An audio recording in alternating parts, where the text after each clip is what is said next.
Je me présente, je m'appelle Dominique Chartrand, je suis président du comité des initiatives étudiantes du CMDO. Donc, ça me fait plaisir de vous présenter ce webinaire ce midi qui va traiter là, des nouvelles lignes directrices de pratique clinique en obésité chez les adultes d'Obésité Canada. Ce webinaire est une présentation conjointe là, entre le réseau de recherche CMDO et le chapitre de l'Université Laval d'Obésité Canada, étudiants et nouveaux professionnels. Donc, nos deux conférenciers, je vais juste les nommer pour l'instant. Je vais les laisser se présenter lorsqu'ils vont entrer en jeu. Donc, on va avoir la docteure Marie-Philippe Morin et le docteur Laurent Biertot de l'Institut universitaire de cardiologie et de pneumologie de Québec qui vont faire la présentation. Donc, docteur Biertot, je vous laisse la parole. Parfait, bonjour à tous, merci pour l'invitation. Donc, je suis chirurgien à l'UICPQ, je suis un collègue Dr Morin et ancien président de l'Association canadienne des médecins et chirurgiens bariatriques, qui est la société qui a co-dirigé la création de ces guidelines. Alors, est-ce que vous voyez bien la présentation? On va commencer. Oui, tout est beau, docteur Biertot, on voit très bien. OK, merci Dominique. Donc, conflit d'intérêts, rien directement en relation avec ma présentation. Ici, c'est juste pour vous donner un petit peu une idée de l'overview. On résume 19 chapitres en 40 minutes. Donc, ça va être une espèce de point de vue là sur la partie médicale, la partie chirurgicale, et un peu vous expliquer un petit peu ce qui a guidé là, c'est la création de ces guidelines. Tout d'abord, comme introduction, c'était juste pour vous situer un petit peu la place du Canada par rapport au problème de poids, là, qui est un problème mondial. On se compare souvent aux États-Unis, on estime là qu'on est chanceux, mais en fait, par rapport, ici, vous avez l'OCDE, donc les pays européens, tous les pays économiquement, une espèce d'union des pays économiquement forts. Vous voyez que le Canada, on est environ à 50% de problèmes de surplus de poids ou d'obésité. 50%. Et alors, si on parle des patients qui ont un problème d'obésité, IMC au-dessus de 30, on est à 25% actuellement et on se dirige tranquillement là vers les 30%. On est, je vous fais remarquer, quatrième là par rapport à une série de 20 pays, dont tous les pays européens à peu près. Donc, ce qui est encore plus inquiétant, je vous dirais, c'est que chez les adolescents, on est juste après les États-Unis, on est troisième ou quatrième, pardon, on même les deuxièmes après les États-Unis quant au taux d'obésité ou de surplus de poids chez les adolescents. Donc, quelque chose qui est assez inquiétant. D'où l'intérêt de développer ces guidelines. Les dernières guidelines, donc celles-ci ont été publiées en août dernier dans le CMAJ. Vous avez le résumé qui est disponible là, sur la page du CMAJ gratuitement. Et alors, ce qui a fort changé les dernières guidelines dataient d'il y a près de 15 ans. D'une part, on a reconnu entre-temps l'obésité comme une maladie en soi. C'est pas si ancien que ça, on parle de 5-6 ans. Progrès des connaissances énorme, que ce soit au point de vue clinique et au point de vue fondamental. Beaucoup de changements également au niveau de la reconnaissance et d'un peu de noter l'importance des préjugés et la stigmatisation pardon, en rapport avec le poids. Et le changement un petit peu de la prise en charge de ces patients.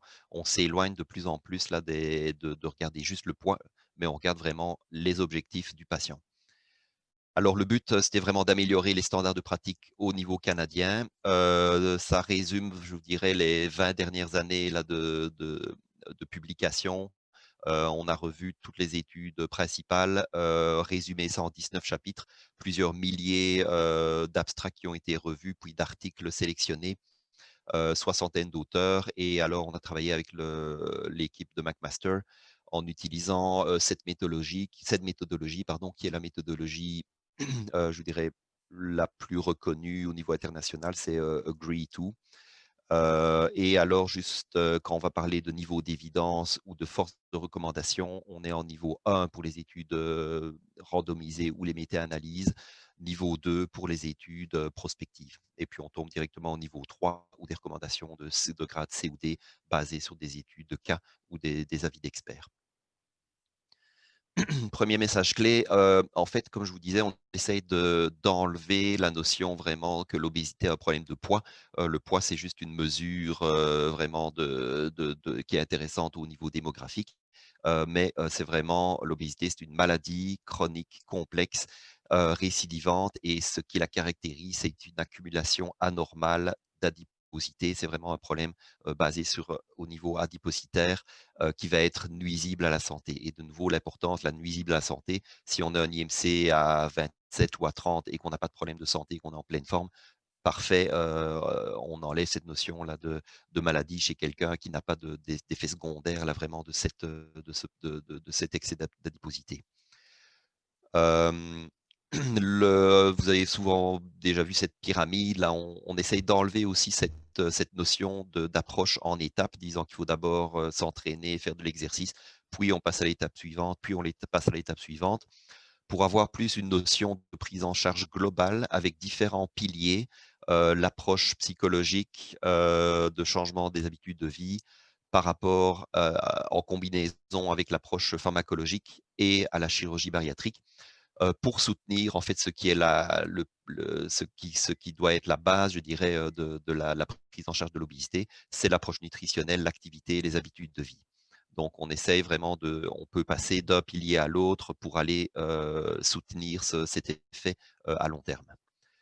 Un point important aussi, c'est qu'il y a énormément je dirais, de fumisterie là, dans la prise en charge de l'obésité, et qu'on voudrait vraiment que les interventions soient basées sur les données probantes. On a actuellement énormément d'études solides qui regardent vraiment l'effet réaliste des traitements nutritionnels, activité physique, l'approche psychothérapeutique, les médicaments et la chirurgie, plutôt que de se baser sur ce qu'a dit le voisin ou la voisine. Et alors, donc, l'étape suivante, docteur Morin va vous parler de l'approche médicale. Marie-Philippe, c'est à toi.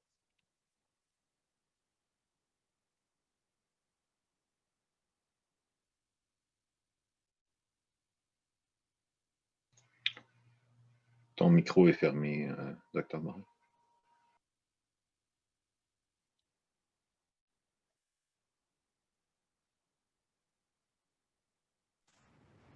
Parfait. M'entendez-vous? Oui, on t'entend. On te voit. Super. Parfait. Donc, mon nom, c'est ça, je suis Marie-Philippe Morin, je suis spécialiste en médecine interne générale à l'Institut universitaire de cardiologie et de pneumologie de Québec. J'ai fait un fellowship là, en médecine bariatrique à l'Université d'Ottawa, donc je travaille là, en clinique de médecine bariatrique à l'UCPQ et étroitement aussi avec les chirurgiens et avec le docteur Biarto. Donc, voilà. Donc, ce sont mes conflits d'intérêts. Je présente surtout pour les compagnies là, en diabète et en obésité. Donc, comme Laurent le disait, une des recommandations numéro 1 des nouvelles lignes directrices, c'est traiter l'obésité comme une maladie chronique. On n'est pas les premières associations ou les premiers groupes à le mentionner. Hein. Vous savez, l'Association médicale canadienne, l'Obésité Canada, l'Association mondiale de la santé nous décrit depuis longtemps que l'obésité est une maladie chronique parce qu'il y a une pathophysiologie complexe derrière ça.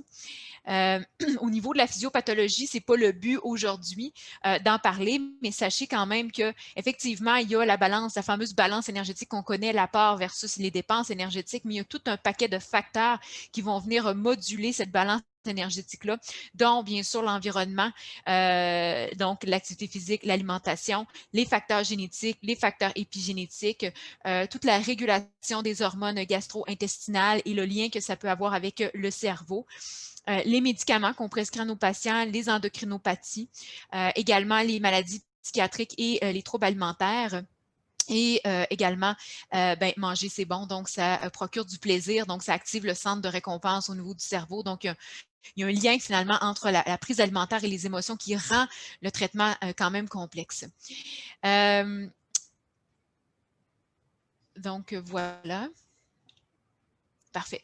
Donc, l'obésité demeure quand même sous-traitée comparativement au diabète de type 2. Vous voyez ici une étude qui démontrait bien aux États-Unis vous voyez en rouge ceux qui satisfont les critères de pharmacothérapie pour l'obésité et le nombre de patients aux États-Unis qui ont un traitement de pharmacothérapie pour l'obésité, à peu près 2 tandis que vous voyez le nombre de personnes qui satisfait les critères pour la pharmacothérapie chez les patients diabétiques et c'est quand même 86 des adultes qui ont eu un traitement pharmacologique pour leur diabète. Donc, vous voyez, le point ici, ce n'est pas de dire qu'il faut prescrire des pilules à tous les patients avec obésité, ce n'est pas ça le point. C'est de dire quand même que la prise en charge de cette maladie-là est quand même, il y a quand même une sous-prise en charge là, de cette maladie-là quand même. Donc, une des autres recommandations, on a un chapitre dans les recommandations canadiennes sur les billets concernant le poids. Donc, les préjugés, la stigmatisation, la discrimination que les patients avec obésité peuvent vivre. Donc, l'étiquetage un peu que quand on voit finalement un patient avec obésité, tout de suite, on pense qu'il n'a pas de volonté, qu'il ne suit pas les recommandations en matière d'habitude de vie, d'alimentation, d'activité physique.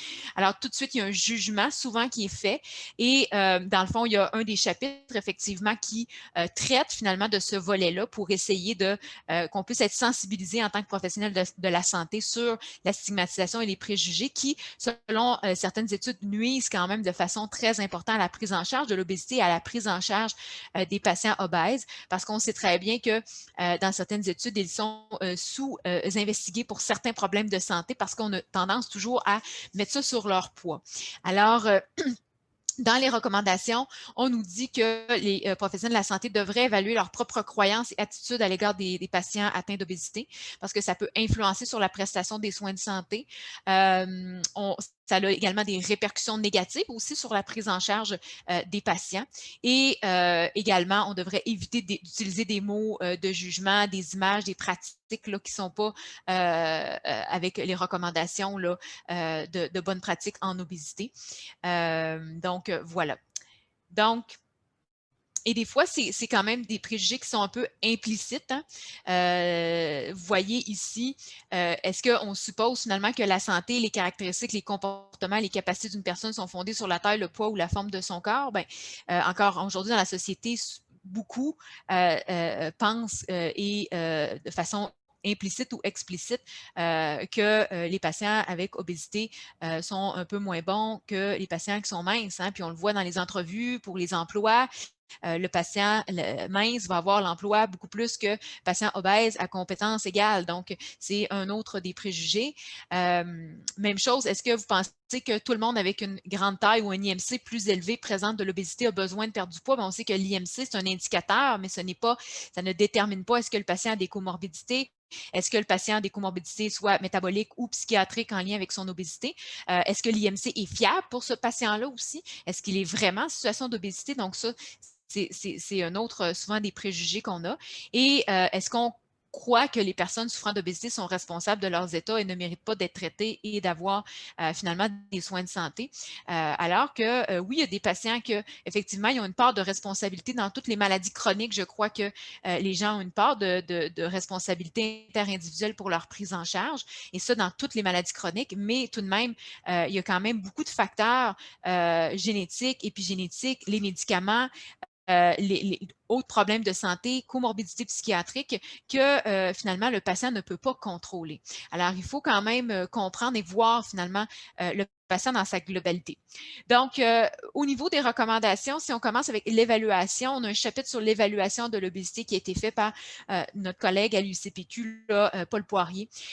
Donc, en fait, vous voyez que tous les professionnels de la santé devraient calculer quand même l'IMC, le tour de taille. Dans les recommandations, on a voulu un peu s'éloigner de l'IMC, qui est une mesure quand même qui est pas fiable à 100%. C'est une mesure qui ne tient pas compte de la masse musculaire, qui sous-estime la masse graisseuse chez les patients avec fonte musculaire, qui ne tient pas compte de l'ethnie, du sexe, du genre, qui est moins fiable également chez les personnes un peu plus âgés, les patients avec ascites, les patients avec obésité sévère. Donc, il y a quand même des limitations très importantes à l'IMC, mais malheureusement, toutes les études sont faites avec l'IMC.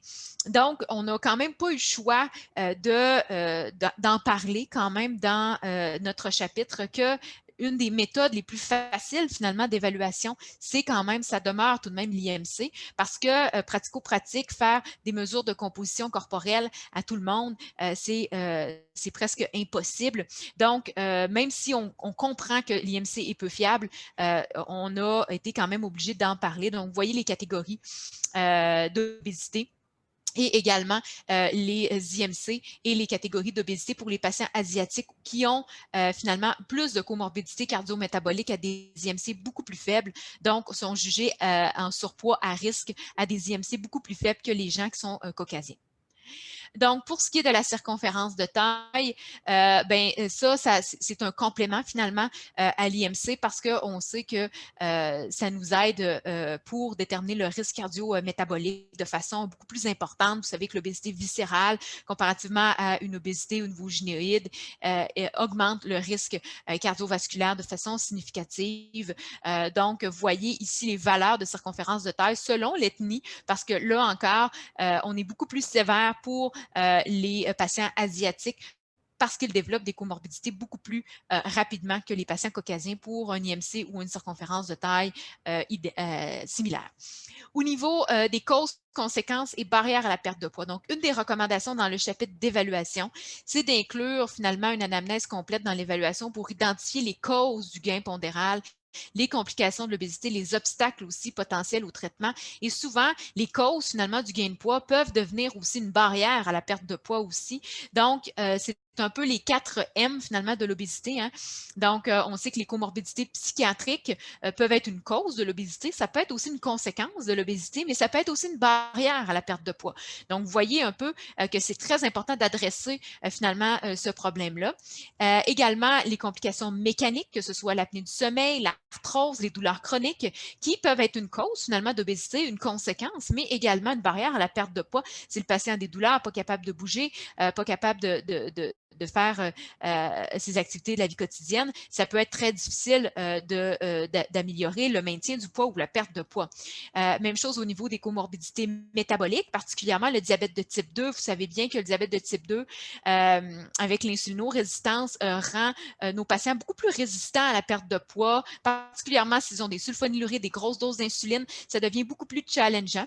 Et c'est des patients qui, en plus, ont souvent des douleurs chroniques, ont souvent de la polyneuropathie, ont souvent d'autres problèmes associés, ce qui peut finalement entraîner ces patients-là dans un cercle vicieux qui n'est pas toujours facile à casser, malheureusement.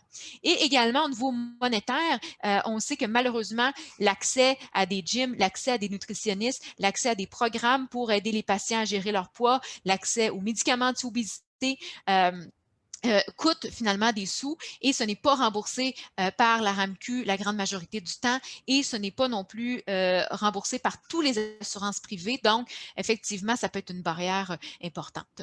L'autre chose dans l'évaluation qui est important, c'est d'évaluer les médicaments associés à un gain pondéral. On a différentes classes de médicaments qui sont associés à un gain pondéral et souvent, on a des solutions de rechange ou des médicaments qui ont un profil pharmacologique sur le poids beaucoup mieux finalement. Donc, c'est important de regarder la liste de médicaments de nos patients, particulièrement en diabète. Hein, on a des meilleurs choix, la metformine, les agonistes du GLP-1, les inhibiteurs du SGLT2 qui ont un profil sur la santé cardio-métabolique très intéressant, mais également sur le poids aussi.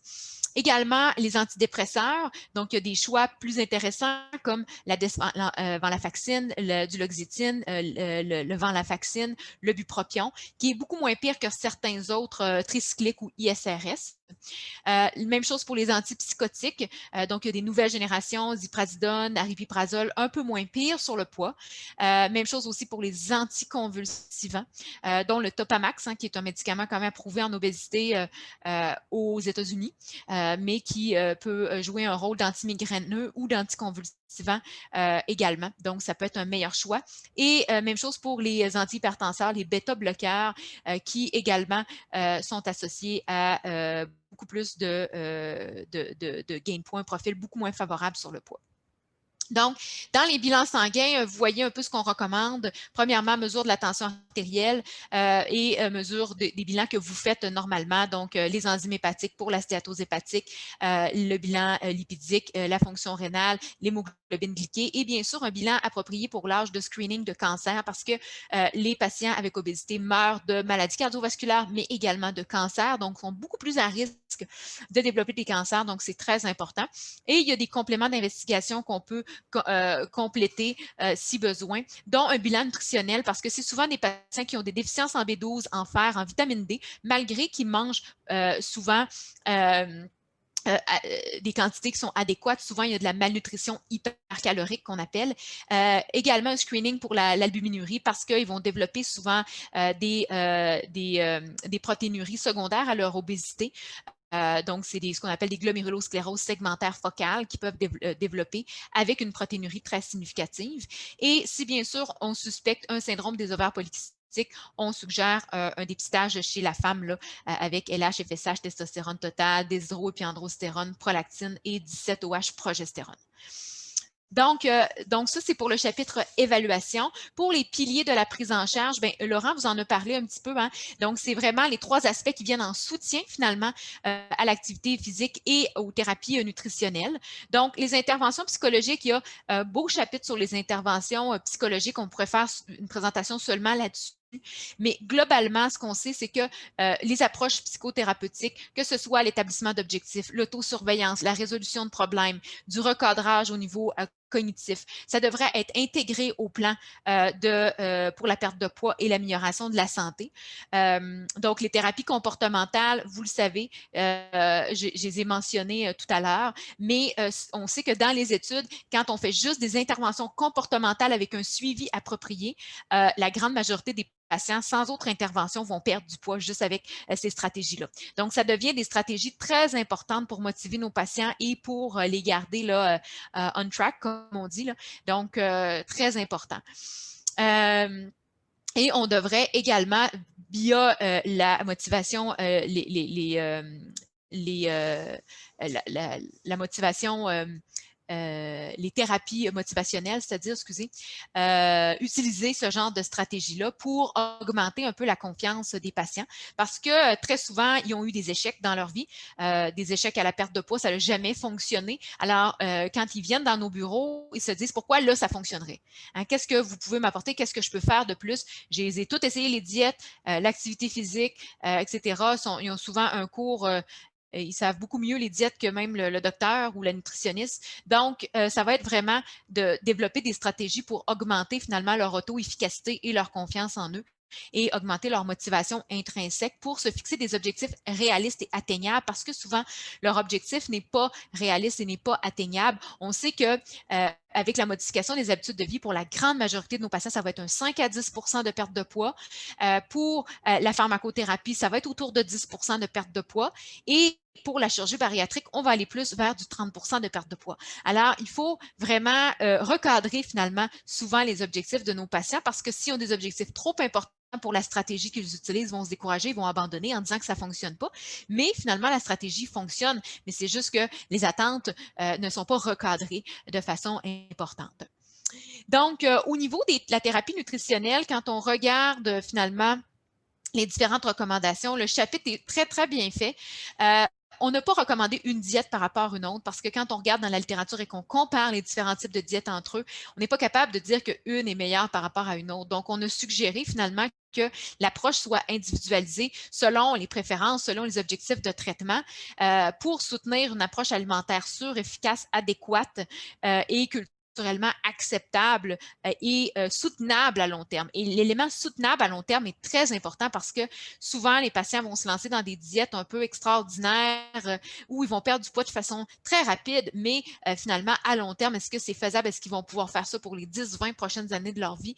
La réponse souvent est non. Alors, ça, c'est quand même très important. Donc, c'est vraiment les recommandations, la recommandation principale de ce côté-là. Également, on nous dit que nos patients qui ont particulièrement du diabète ou du prédiabète devraient finalement avoir une modification des habitudes de vie intensive et non pas juste 1 ou 2 rendez-vous en nutrition, parce qu'on sait que, bon, 1 ou 2 rendez-vous avec une nutritionniste, oui, ça a des impacts de quelques kilos sur le poids, mais on sait que quand les gens ont un programme vraiment sérieux avec un suivi régulier, plusieurs rencontres avec nutritionnistes, psychologues, infirmières, médecins, des programmes que souvent on n'a pas au Québec, mais qu'en Ontario, ailleurs au Canada, ils ont, ben là, on a des pertes de poids beaucoup plus importantes avec des rémissions du diabète de type 2, des améliorations au niveau des hypoglycémies en haut, au niveau de l'insuline, des améliorations au niveau de l'apnée du sommeil, au niveau des complications à long terme du diabète. Donc, c'est des programmes beaucoup plus efficaces que finalement une ou deux rencontres avec des professionnels de la santé où c'est beaucoup moins évident. Malheureusement, on sait que c'est un problème de ressources dans le système de santé. Alors, vous voyez ici, suivi nutritionniste versus programme intensif. Vous voyez que dans les études, quelques rencontres avec une nutritionniste, à peu près 1 ou 2 kilos de perte de poids. Et on a quand même certains impacts métaboliques importants, diminution d'hémoglobine glyquée, de la circonférence de taille, amélioration du bilan lipidique et de la tension artérielle. Mais quand on a une modification des habitudes de vie intensive avec un suivi beaucoup plus intensif, nutritionnel, kinésiologue, donc un suivi multidisciplinaire, on a quand même des pertes de poids là, autour de 8-9% à 1 an, avec des améliorations beaucoup plus importantes au niveau cardiovasculaire, au niveau des comorbidités. Donc, il faut essayer cette approche plutôt multimodale, mais qui, je conçois, est vraiment pas évidente à trouver au Québec, en tout cas. Donc, voilà, donc on se base un peu sur ce qui est dit au niveau du Guide alimentaire canadien et de l'assiette santé pour les recommandations.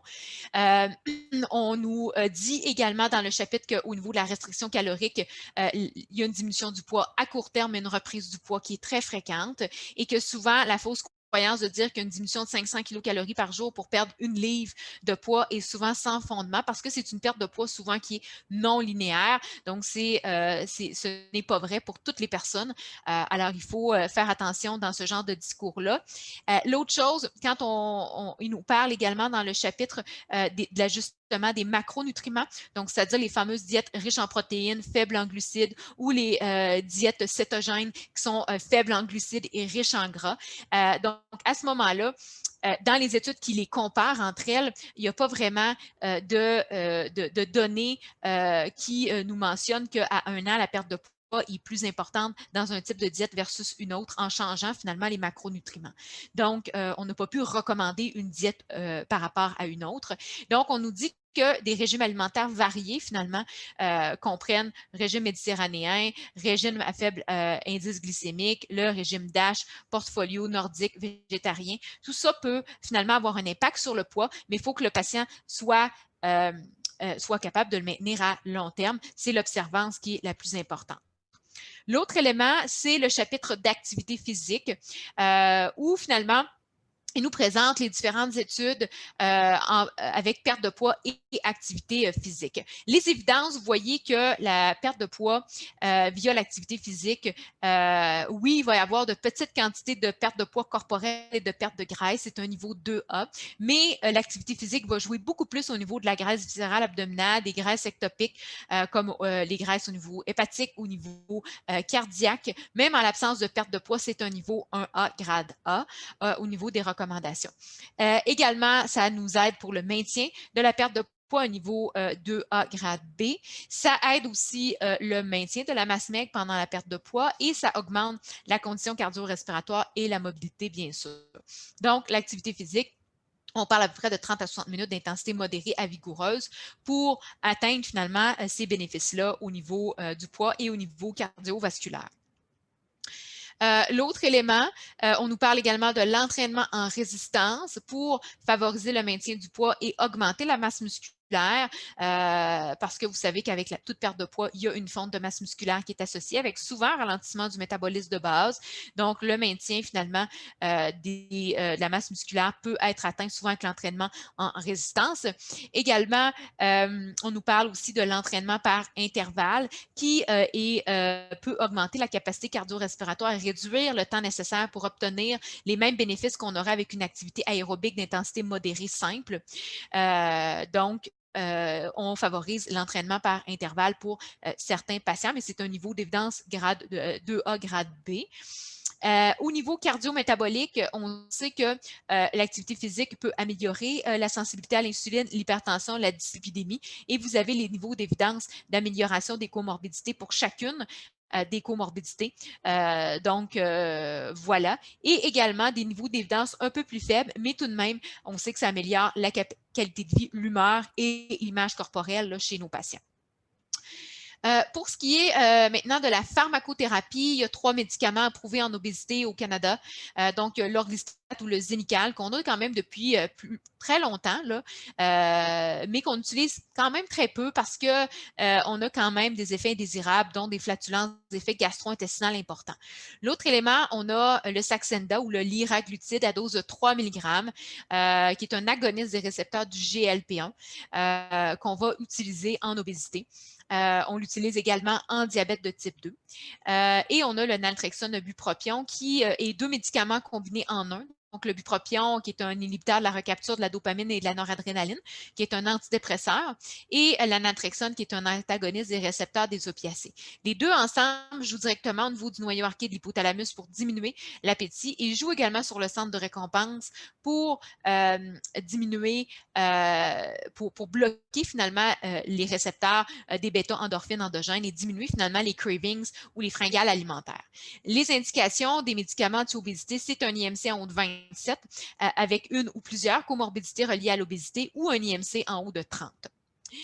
Vous avez les effets secondaires des médicaments. La grande majorité de tous les médicaments donnent des effets secondaires gastro-intestinaux, particulièrement les nausées pour le liraglutide et le Contrave, qui sont l'effet secondaire, je vous dirais, numéro 1. Alors, vous avez les niveaux d'évidence ici. C'est un niveau d'évidence 2 grade B pour la pharmacothérapie. Vous avez ici les pertes de poids qu'on peut atteindre avec ces médicaments-là. Ici, c'est des pertes de poids présentées là, avec le placebo soustrait. Donc là, souvent dans les études, on a 2 bras. On a le bras intervention, le bras placebo. Donc, c'est la différence entre les 2 bras là, au niveau des pourcentages de perte de poids qui vous sont présentés ici. Donc, on parle à peu près d'un 5 à peu près. Si on regarde en absolu, dans le groupe traitement, c'est à peu près un 9-10 de perte de poids. C'est ce qu'on voit là, en pratique aussi. À long terme, peu d'études avec les médicaments, sauf avec le Saxenda et le Xénical, où on a un peu plus d'études. Avec le Saxenda, la perte de poids était maintenue tant et aussi longtemps que la médication, bien sûr, était maintenue. Et pour la diminution de l'hémoglobine glyquée, on parle d'1% de baisse d'hémoglobine glyquée avec le Saxenda et d'à peu près 0,5% avec le Xénical et le Contrave. Mais ce qui est quand même intéressant, c'est l'effet sur le prédiabète, 79% de risque de réduction de risque de développer un diabète de type 2 à 4 ans avec le Saxenda. Et pour le Xénical, c'est à peu près 37% de réduction de risque de développer un diabète de type 2. Donc, vous voyez que malgré une perte de poids quand même qui est faible, on a quand même un impact sur le développement du diabète de type 2. Donc, une petite perte de poids a quand même une empreinte au niveau cardio-métabolique très importante, surtout pour le diabète de type 2. Alors, pour mes patients avec diabétiques, on recommande surtout le liraglutide en premier choix parce que c'est quand même une hypoglycémie en haut également. Et les deuxième et troisième choix sont le naltrexone bupropion et l'orlistat. Donc, voilà. C'est recommandé aussi en maintien du poids pour des gens qui ont eu des modifications des habitudes de vie, qui ont perdu le poids et qui veulent le maintenir à long terme, qui ont de la difficulté. Les études ont été faites avec le liraglutide et l'orlistat pour le maintien du poids. Donc, ça peut être utilisé dans cette indication-là aussi.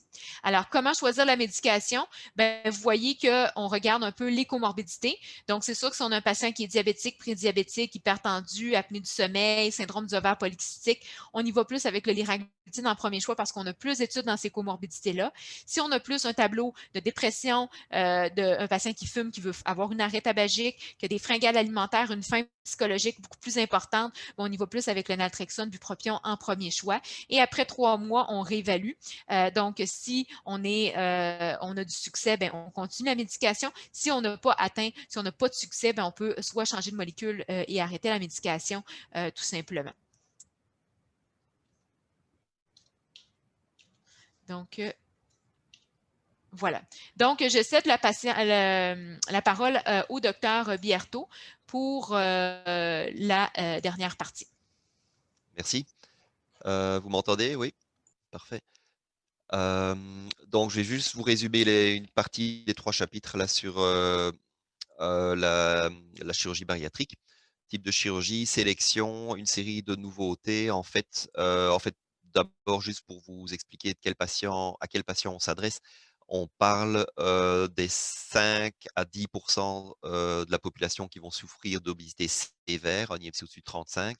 Ça représente quand même presque 2 millions de candidats chirurgicaux potentiels. Et pratico-pratique, environ 0,6% de ces 1,7 million de patients sont en fait opérés. Et ça, c'est avant l'impact du Covid. Donc actuellement, on est de nouveau, les chirurgies bariatriques étant considérées en large majorité comme électives, on est de nouveau arrêté. Hem, alors, une des nouveautés, là, tout d'abord, de la chirurgie bariatrique, au point de vue des chirurgies bariatriques, c'est qu'on est, je pense, la première guidelines à dire que l'anneau gastrique ne devrait plus être offert, étant donné, le taux d'échec et le taux, de révision à long terme. Et donc on reste avec les 3 chirurgies standards de gauche à droite. Là, vous avez l'Y de roue. Vous voyez une petite poche d'estomac et bypass gastrique court, la sleeve qui est la chirurgie prédominante là actuellement et la dérivation biliopancréatique tout à fait à droite. Hem Le point intéressant aussi ou important, ça c'est vraiment une question de consensus, on n'a pas vraiment de littérature là-dessus, mais c'est que, le patient et les équipes, devraient pouvoir offrir la meilleure chirurgie en fonction des besoins du patient, des désirs du patient, de son appréciation là des effets secondaires. Ça peut paraître un peu banal, mais vous avez une série, prenez par exemple l'Ontario, où un chirurgien, que ce soit un IMC à 35 ou à 50, va avoir un bypass gastrique, point. Et puis vous avez une série de centres qui vont offrir uniquement des sleeves. Donc il faut un peu avoir la réflexion, de se dire que, on a actuellement beaucoup de littérature en chirurgie bariatrique et on peut un peu être beaucoup enfin, on pourrait, adapter, le choix de la chirurgie, de manière beaucoup plus, importante. Ici, c'est l'indication standard, donc on parle d'un IMC au-dessus de 35 avec maladie ou au-dessus de 40 sans maladie. Une nouveauté, c'est que, ici, on a des études randomisées, des méta-analyses qui nous disent que, la chirurgie bariatrique est nettement supérieure, pour la perte de poids et surtout pour le contrôle du diabète de type 2 chez les patients qui ont une obésité de classe 1, c'est-à-dire un IMC entre 30 et 35. Donc de nouveau, on essaye d'enlever vraiment la notion de poids et les patients qui ont un échec du traitement médical, pour leur diabète, qui ont des hémoglobines glyquées mal contrôlées, qui ont un diabète qui progresse, on devrait leur parler là de chirurgie bariatrique parce que les études nous disent que c'est, le traitement le plus efficace en 2020. Niveau 2A, même type de population, c'est que les maladies sévères comme, hypertension, apnée du sommeil sévère, chez des patients qui ont un surplus de poids, simplement un IMC entre 30 et 35, on pourrait aussi, leur parler de chirurgie bariatrique. Le rationnel là derrière, en fait, ici vous avez une étude sur, 900 000, patients, études démographiques, méta-analyse de différentes études prospectives qui nous montre qu'un patient avec, ici, je ne sais pas si vous voyez ma souris, la ligne en orange, c'est les patients avec un IMC à 40, espérance de vie 70 ans. IMC à 25, 22 à 25, espérance de vie 81 ans, 82 ans.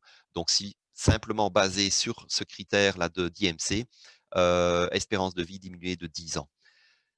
Et alors, les raisons pour ça, c'est que, l'obésité touche absolument, tout l'organisme et notamment des causes de cancer et de maladies coronariennes sont un facteur de risque de mortalité précoce, chez les patients qui souffrent d'obésité, et d'obésité sévère. Et alors, le corollaire de ça, c'est que la chirurgie bariatrique peut diminuer, la mortalité à long terme. Juste ici, c'est une étude qui a été réalisée il y a déjà, plus de 15 ans là par, une équipe de Montréal. 1000 patients qui avaient eu une chirurgie d'Y de roue à Parier avec, 6 000 patients traités médicalement au Québec, contrôlés pour l'âge, le sexe et l'IMC. Survie à 5 ans, assez basique. Ici, vous voyez un taux de survie de taux de mortalité de 0,7% dans le groupe chirurgical versus 6% dans le groupe contrôle. Donc, à 5 ans, déjà une énorme différence entre ces deux groupes, plus de 5% de mortalité de différence. Et alors là, c'est juste pour vous montrer un petit peu toutes les études de méta-analyse, études prospectives sur vous voyez, 30 000 patients chirurgicaux versus le total, là, presque 100 000 patients en contrôle, une réduction du risque de mortalité globale de 40%. Donc ça, c'est juste la cerise sur le gâteau parce qu'on ne parle même pas des cas de la qualité de vie, des maladies et de toutes les autres pathologies là qu'on va améliorer. L'autre rationnel là derrière, c'est que, je vous parlais, là, outre la mortalité, on a la perte de poids. On en parlait tout à l'heure. Si on a un patient avec un IMC à 35 et plus, le traitement médical à long terme, ici on est à 10 ans, on est à peu près à quelques pourcents de perte de poids. Chirurgie assez ancienne qui remonte maintenant déjà à presque plus de 15 ans. Perte de poids avec le bypass gastrique, on parle de 25% à peu près. Ces chirurgies-là, la sleeve est à peu près à ce niveau-là, aux alentours de 20% de perte de poids totale. Et la dérivation, là, vous voyez qu'elle serait aux alentours de 40%. Donc, perte de poids nettement supérieure.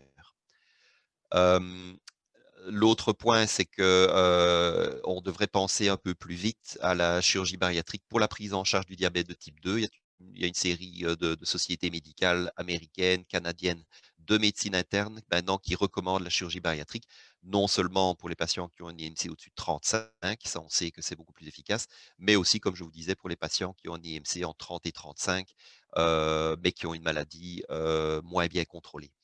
Pourquoi? En fait, vous voyez ici la progression de l'obésité, ça c'est aux États-Unis, plus de 25% d'obésité, donc IMC au-dessus de 30, et la progression en parallèle du diabète de type 2 qui va vraiment, qui est parallèle, vraiment qui est un problème lié aux adipocytes. Alors, toute une prise en charge, ça c'est le dernier algorithme là, de la société américaine là, de prise en charge du diabète. Toute une série de médicaments, jusqu'à récemment, la plupart faisaient prendre du poids, notamment l'insuline. Maintenant, effectivement, en médecine interne, on a une série de médicaments là, qui peuvent faire perdre du poids, mais 95%, je dirais, des patients, une fois qu'on est diabétique, c'est un diagnostic à vie et on vit avec le diabète, on n'en guérit pas. Par contre, la chirurgie, si c'est pour nous, c'est, je vous dirais, assez habituel, mais c'est juste pour vous montrer un petit peu les résultats qu'on peut avoir avec une chirurgie bariatrique. Non seulement la qualité de vie, mais un diabète sous insuline, qui est un diabète avancé, avec une chirurgie qui va permettre là de guérir, de mettre ce diabète en rémission. Supporté par des études prospectives, randomisées, traitement médical intensif versus bypass versus dérivation. Ça, c'est une étude italienne. Vous avez une série d'études américaines aussi. Qui nous montre que 87% des patients, ça c'est à 5 ans, des patients chirurgicaux vont pouvoir arrêter tout traitement médicamenteux pour leur diabète de type 2. Ça ne veut pas dire qu'ils sont entièrement guéris, ça veut dire qu'ils doivent être suivis, mais par contre, le contrôle est nettement supérieur et c'est juste un des aspects là, euh, de la chirurgie bariatrique parce qu'on traite vraiment toutes les conséquences là, de l'obésité. Alors, au point de vue conclusion, concept clé. Donc, je vous rappelle, là, bien sûr, maintenant, on enlève la notion de poids. On considère vraiment l'obésité comme une maladie chronique, complexe, évolutive, récidivante, qui doit être basée là, vraiment sur les conséquences du surplus d'adipocytes. Ça nécessite une approche multidisciplinaire et que l'approche faites plus d'exercice, mangez moins, ça fonctionne pas. Ça prend vraiment les 3 piliers avec l'approche nutritionnelle et d'exercice. La chirurgie bariatrique, bien sûr, constitue un des piliers de cette prise en charge auquel on devrait penser parfois un peu plus vite. Et maintenant, on introduit de plus en plus la notion de chirurgie métabolique, donc c'est-à-dire qu'on veut traiter vraiment les conséquences métaboliques de l'excès de poids par rapport à juste une prise en charge bariatrique qui est vraiment basée sur le poids. Et donc, on va offrir cette chirurgie chez les patients qui ont un IMC, notamment au-dessus de 30, chez les populations caucasiennes et au-dessus de 27 même chez les patients asiatiques. Marie-Philippe, je ne sais pas si tu voulais parler de ta slide de conclusion. Oui, donc en fait, C'est ça. Donc, pour ma part, l'obésité, c'est une maladie chronique. Hein. La stigmatisation des personnes qui ont l'obésité influence négativement la quantité, mais aussi la qualité des soins. Donc, il faut juste être conscient de ça. L'IMC, c'est un mauvais indicateur de l'obésité, des complications cardio-métaboliques, et ce n'est pas une cible de traitement en obésité parce que souvent, même avec la chirurgie bariatrique, ils n'auront pas des IMC là, qualifiés de normal là, souvent. Donc, ce n'est pas une cible. Les objectifs de traitement, c'est vraiment l'amélioration des comorbidités, comme le disait Dr Bierto, l'amélioration de la santé des comorbidités cardio-métaboliques. Et l'obésité, c'est une maladie hétérogène. Je pense qu'il y a plusieurs types d'obésité, plusieurs causes profondes sous-jacentes, et ça nécessite une évaluation un peu plus approfondie avec approche multidisciplinaire avec les différents piliers d'intervention, comme l'a dit Dr Bierto. Donc, voilà. Donc, je ne sais pas si on peut passer aux questions, peut-être. Oui, excellent. Merci beaucoup, Dr Morin. Merci, Dr Bierto, là, pour l'excellente présentation. On a reçu quelques questions là, durant vos présentations, donc je vais vous les poser. S'il y en a qui veulent d'ailleurs justement poser une question, vous pouvez toujours utiliser le Q&A en bas complètement de votre écran, ou sinon utiliser l'option « Lever la main ». On va naviguer entre les deux. Donc, une première question qu'on a reçue un peu plus tôt dans la présentation, est-ce qu'il y a une date prévue pour que la RAMQ couvre la pharmacothérapie en obésité? Savez-vous si... En fait, la RAMQ considère les traitements pour l'obésité comme étant esthétiques et non pas là, comme un traitement. Là, ils ne traitent pas l'obésité comme une maladie chronique. Et ils pensent que l'obésité, c'est seulement esthétique. Donc, tant que ça ne changera pas, il n'y aura pas de couverture RAMQ, certainement pas. Là, actuellement, ça ne passe pas ni en médicaments d'exception, ni en patients d'exception non plus. Alors, pour l'instant, il n'y a pas de date prévue, malheureusement. Très bien, merci. Une autre question de la part de Anne.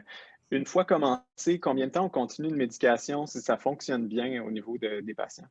Mais souvent, c'est à long terme, hein, parce que l'obésité, comme on l'a dit, c'est une maladie chronique. Donc, la journée qu'on arrête la médication, souvent, il y a un regain de poids. Même chose avec la diète, l'activité physique. La journée qu'on arrête de faire ce qu'on fait, la journée qu'on arrête de faire qu'est-ce qui nous a permis finalement de perdre du poids, mais à ce moment-là, il y a un regain de poids. Donc, c'est la même chose. La pharmacothérapie, c'est un outil, mais c'est un outil qu'on doit utiliser à long terme si ça fonctionne. Un peu comme le diabète de type 2, hein, comme Dr Bierto le disait, il n'y a pas souvent de rémission ou de guérison possible avec les traitements, les hypoglycémies oraux, etc. Donc, la journée qu'on arrête de prendre nos pilules pour le diabète, la glycémie augmente. C'est exactement la même chose en obésité, malheureusement. Excellent, merci. On a une autre question pour Dr Morin de Valérie. Pour les programmes intensifs disponibles en Ontario, tels que mentionné dans votre présentation, en auriez-vous un à donner en exemple? J'aimerais mieux comprendre leur offre. Donc, j'imagine que c'est au niveau des habitudes de vie. Là, vous avez mentionné des programmes plus soutenus. Mais dans le fond, ailleurs, en Ontario particulièrement, mais aussi ailleurs au Canada, souvent, en Ontario, ils ont ce qu'on appelle l'Ontario Bariatric Network, qui a été financé un peu par le gouvernement de l'Ontario, qui est comme un guichet d'accès unique où les médecins peuvent inscrire leurs patients plus vers traitement médical de l'obésité ou vers la chirurgie bariatrique, mais les patients peuvent aller de un à l'autre sans problème par la suite. Et par la suite, ils sont dirigés vers le centre le plus proche de chez eux où ils offrent soit la chirurgie bariatrique ou soit le traitement médical. Et donc, en Ontario, c'est ça, c'est des centres hospitaliers souvent qui offrent ça, où il y a vraiment des rencontres aux semaines en présentiel. Là. Donc, c'est des groupes par groupe le soir et c'est infirmières, kinésiologues, psychologues, nutritionnistes qui donnent finalement des sessions sur différents sujets. Ils voient les médecins, il y a un médecin attitré à ces groupes-là qu'ils voient également à chaque semaine où on commence de façon concomitante de la pharmacothérapie. Des fois, il y a des stratégies avec des substituts de repas aussi, il y a différentes stratégies utilisées, mais globalement, c'est un peu ça. Et ça se fait à différents centres, finalement, en Ontario. Là, en Ontario, on ce qu'on appelle les centres d'excellence en bariatrique. Là. Donc, il y en a 4 ou 5 là, dans la province, là, je crois. Donc, les patients sont redirigés vers ces centres-là. Là. Donc, c'est comme ça que ça fonctionne. Merci beaucoup. J'ai une question pour Dr Bierto. Est-ce qu'actuellement, il y a des études qui seront publiées prochainement pour évaluer les bienfaits des chirurgies parce que les études datent quand même de plusieurs années? Oui, en fait, vous avez des études, les études randomisées, ça date d'il y a 2-3 ans, donc on a des études quand même solides, la randomisée prospective. On a une série, on a notamment une étude prospective ici sur le diabète de type 2 spécifiquement. La question, je pense, veut s'adresser un petit peu au traitement médical optimal avec les nouvelles molécules versus chirurgie. Ça, c'est le problème de coût, comme on disait. Et ce serait une étude intéressante à réaliser, mais le problème de nouveau, c'est le remboursement et les coûts de ces médicaments. Donc des études, oui, il y en a énormément en chirurgie bariatrique. Elles vont toutes dans la même direction. Ce qui est un petit peu biaisé ici dans toute la littérature chirurgicale, c'est qu'on n'a pas la randomisation est difficile d'une part et on n'a pas de placebo versus placebo. Donc on est souvent un peu downgradé au niveau de l'évidence, du niveau d'évidence, parce qu'on n'a pas de chirurgie versus faire un sham chez un patient, c'est pas éthique. Donc c'est ça. Très bien, merci beaucoup. On a reçu une question live, en fait, de Rim. Rim, en fait, on va te donner la parole. Tu vas pouvoir parler aux panélistes. C'est à toi. Bonjour, merci beaucoup pour la présentation. J'ai deux petites questions à Dr Morin et puis une question comme généralisée. La première question, qu'est-ce que vous en pensez par rapport au concept des 4M pour les troubles mécaniques ou bien les causes mécaniques, comme les troubles bucco-dentaires? Ça veut dire souvent les personnes qui ont un problème de mastication ont tendance à manger des aliments hypercaloriques qui sont mous et comme hyperlipidiques. Et l'autre question, si on arrête la médication, est-ce qu'il y a une possibilité de genre arrêter progressivement la médication si la personne arrive à équilibrer son obésité, et il suit une hygiène de vie très bien équilibrée? Et la troisième, plus ou moins remarque, où vous êtes par rapport à une négociation avec la RAMQ, parce que je pense que ce n'est pas la RAMQ qui va être convaincue toute seule. Je pense que c'est notre devoir aussi en tant que des agents de santé de vraiment, d'une façon ou d'une autre, les obliger ou bien les montrer que vraiment, en donnant ces médications-là ou bien la convention de ces médications-là avec la RAMQ, ça va éviter d'autres dépenses pour d'autres maladies morbides par la suite. Oui, en fait, pour la première question, pour les maladies bucco-dentaires, écoutez, j'ai pas vu d'études vraiment sur les problèmes bucco-dentaires puis la prise de poids, mais effectivement, si quelqu'un a des problèmes maxillofaciaux puis la difficulté à mastiquer puis qui prend des aliments liquides hypercaloriques, effectivement, comme n'importe quoi, tout ce qui est hypercalorique, il va prendre effectivement du poids. Là, donc, ça semble quand même très logique, là, votre affirmation, là, mais je n'ai pas beaucoup de support scientifique, par contre, pour vous pour le soutenir. Pour ce qui est de l'arrêt de la médication, effectivement, il y a des patients qu'on est capable de l'arrêter. Souvent, les patients qui ont fait beaucoup de modifications d'habitude de vie ou les patients qui ont eu une chirurgie bariatrique de façon concomitante, oui, on va être capable d'arrêter les médicaments ou de diminuer les doses pour diminuer les coûts parce qu'il y a des patients qui se le payent eux-mêmes, là, ces médicaments-là. Donc, si, par exemple, ils ont atteint une belle perte de poids avec la dose de 3 mg, puis que c'est difficile pour eux de continuer ou qu'ils ont des effets secondaires, ça se peut qu'on baisse la dose progressivement pour maintenir finalement une dose où ils vont avoir finalement des signaux de faim, de satiété qui vont être corrects puis qui vont être capables de maintenir leur poids. C'est des choses qu'on fait là, régulièrement. Puis il y a des patients qu'on l'a arrêté complètement puis qui n'ont pas regagné de poids non plus puis que ça va très bien. Donc, je pense que c'est quand même une discussion à avoir avec notre patient. Mais pratico-pratique, si on regarde by the book les études, quand on arrête, souvent il y a un regain de poids. Donc, il faut quand même avertir le patient de ce côté-là. Pour ce qui est de la RAMQ, écoutez, je crois que quand même, il y a eu beaucoup d'approches de faits, souvent provenant des compagnies pharmaceutiques parce qu'ils vont présenter souvent leurs données à l'INES.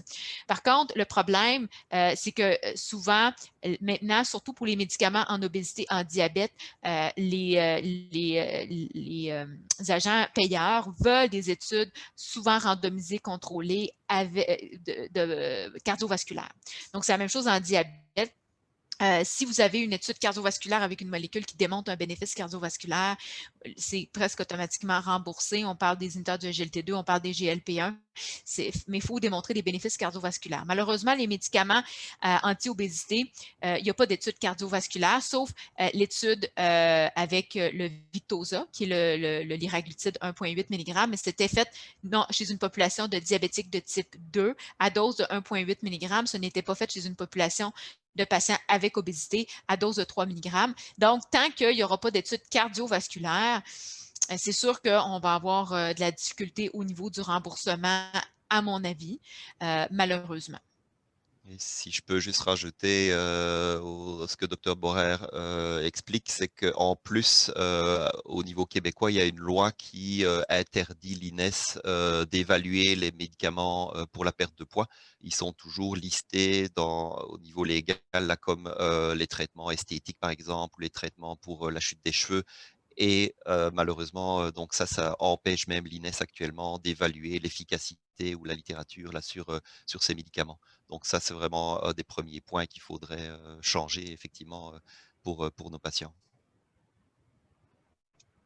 Merci beaucoup, Rim, pour la question et merci pour vos réponses.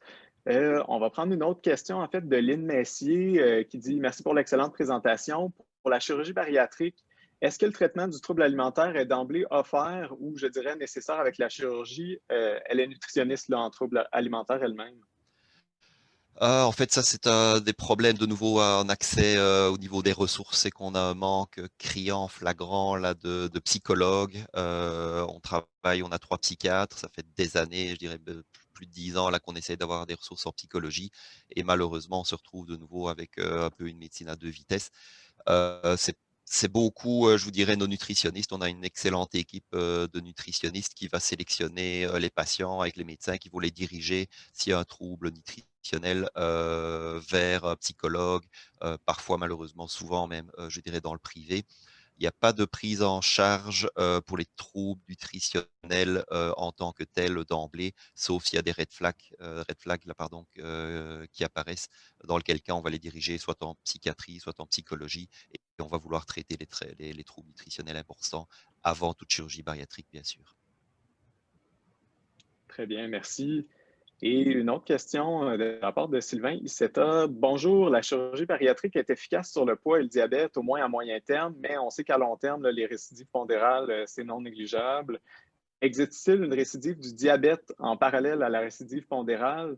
Puis la rémission du diabète peut-elle se poursuivre même en cas de reprise pondérale par la suite? Donc oui, ça va un petit peu de pair. Donner un chiffre exact. Donc vraiment, oui, il y a une reprise de poids, mais vraiment, j'en viens à la sélection des chirurgies. On a quand même, avec la chirurgie dérivation, un taux de rémission du diabète de type 2 de près de 90%. Pour vous donner un chiffre. Donc la chirurgie la plus efficace, la plus agressive aussi, par rapport à une chirurgie de gastrectomie, la sleeve, là où il n'y a pas de bypass, où on va avoir un taux de guérison qui va peut-être être aux alentours de 40-50% et un taux de récidive plus important. C'est vraiment l'étude qu'on est en train de mener actuellement, l'étude rémission, qui porte sur les différents, il n'y a pas un diabète, il y a différents types de diabète, le patient diabétique qui se traite par diète par rapport à celui qui prend juste des hypoglycémies en oraux, par rapport à celui qui a du diabète sous insuline depuis 10 ans, c'est pas la même pathologie. Et donc, oui, on va voir réapparaître les maladies, que ce soit l'apnée du sommeil, l'hypertension et le diabète avec le regain pondéral. J'ajouterais aussi que l'important, c'est aussi de prendre en charge le regain de poids parce que des fois, les patients ne veulent pas consulter ou ne viennent plus voir le chirurgien parce qu'ils ont regagné du poids, sont gênés. Le médecin de famille voit qu'il y a eu un regain de poids, mais il n'y a pas aucune prise en charge qui est faite. Fait que dès oui, c'est normal d'avoir un petit regain de poids après notre nadir de perte de poids après la chirurgie bariatrique, mais si on a vraiment un regain de poids de plus que 10-15%, alors là, c'est sûr qu'il faut là, agir tout de suite pour stopper le regain de poids. Bon, peut-être que le patient ne sera pas capable de redescendre le poids, mais au moins de maintenir finalement le poids où il est pour éviter de réaugmenter jusqu'au niveau antérieur. Puis ça, des fois, c'est des stratégies qu'on peut faire justement avec de la pharmacothérapie. Donc, c'est important de référer les patients puis de prendre en charge ça avant qu'il y ait des récidives de différentes comorbidités, là. à fait. Merci. Puis, une dernière question là, pour conclure pour aujourd'hui. Dans le chapitre des produits et programmes commerciaux, on cite certaines diètes qui sont possibles d'être suivies. Là, on parle de Weight Watchers ou Jenny Craig, par exemple. J'aimerais vous entendre sur ce point car ça me semble contradictoire, une question de Geneviève. Oui, bien, en fait, c'est moi qui ai écrit le chapitre des programmes commerciaux. Donc, en fait, le but finalement du chapitre des programmes commerciaux, c'était de voir, parce que comme je vous ai dit tout à l'heure, il n'y a pas beaucoup de ressources finalement dans le système de santé pour la prise en charge de l'obésité. Puis les patients systématiquement vont se tourner vers les ressources, là, Jenny Craig, Weight Watcher, n'importe quel programme, là, des annonces publicitaires, les produits naturels. Les gens vont aller systématiquement vers ces choses-là, peu importe s'ils en parlent ou non à leur médecin de famille. Donc, c'était de voir dans la littérature, c'était quoi finalement l'efficacité de ces différents types de programmes-là. Est-ce qu'il y a de la littérature par rapport à ça? Est-ce qu'il y a une certaine efficacité? Est-ce qu'il y a des données à long terme? Est-ce qu'il y a une sécurité également? Donc, c'était ça le but du programme. Puis, c'était également de voir c'est quoi les critères pour un programme sécuritaire. Alors, puis, il y a une belle institution américaine qui a déterminé finalement certains critères, si vous lisez le chapitre là, au niveau des programmes commerciaux, qui est jugé un peu plus sécuritaire. Il y a des données scientifiques avec certains programmes. Weight Watcher, Jenny Craig, il y a des données scientifiques. Il y a des données scientifiques aussi avec OptiFast, SlimFast. Puis le reste, c'est des données un peu moins solides. C'est des études, vous avez les niveaux d'évidence. C'est sûr que c'est des recommandations de faible évidence parce que c'est pas des études randomisées contrôlées. C'est souvent des études soit prospectives, souvent qui n'ont pas de bras contrôle. Mais quand même, un des programmes où il y a le plus d'études et le plus de bonnes études, c'est Weight Watcher. Weight Watchers, en fait, c'est quoi le but de ça? Ben, c'est qu'ils font des rencontres sérieuses avec les participants qui font des suivis de poids sérieux. Ils utilisent les fameuses thérapies motivationnelles que je vous ai mentionnées tout à l'heure, où c'est important d'avoir des objectifs, de voir ton patient qui se pèse régulièrement, de faire des check-ins fréquents avec le patient. Puis, ils font une espèce de restriction calorique avec une diète faible en glucides. Donc, oui, il y a une certaine efficacité à court, moyen terme. À long terme, on n'a aucune étude. Au niveau de la sécurité, par contre, à court, moyen terme, il n'y avait pas d'anomalie au niveau de la sécurité ou de problème de ce côté-là. Donc, ce n'est pas contradictoire, je vous dirais, c'est qu'on a voulu, les gens se tournent vers ça de toute façon. Donc, il faut les informer, puis informer les professionnels de la santé. Quand ton patient il arrive dans ton bureau puis te dit « j'ai fait OptiFast ou j'ai fait SlimFast ou j'ai fait Jenny Craig ou j'ai fait tel autre programme, c'est-tu bon, docteur? » Il faut que vous soyez capable de lui dire puis de lui expliquer c'est quoi les données scientifiques, c'est quoi, il faut que vous ayez une opinion en tant que docteur. Puis pour ça, il faut reviser la littérature, il faut faire des recommandations. Donc, c'est un peu ça. Merci beaucoup, Dr. Morin, pour la réponse. Je vous remercie tous les deux là, pour l'excellente présentation aujourd'hui. Il nous reste une douzaine de questions, mais on va vous les transmettre peut-être par courriel si vous êtes ouvert à y répondre par la suite, puis on va pouvoir les déposer sur le site web avec la présentation. Pour conclure, en fait, c'est sûr, je vous invite pour les prochains à venir nous rejoindre la semaine prochaine, mercredi prochain, avec la suite, en fait, de cette présentation conjointe-là là, entre le CMDO et le chapitre de l'Université Laval d'Obésité Canada. Le webinaire de la semaine prochaine va porter sur la prise en charge psychothérapeutique de l'obésité. C'est encore possible de s'enregistrer sur le site web du CMDO directement. Donc, merci encore à nos deux présentateurs d'aujourd'hui et bonne journée. Merci, au revoir. Merci.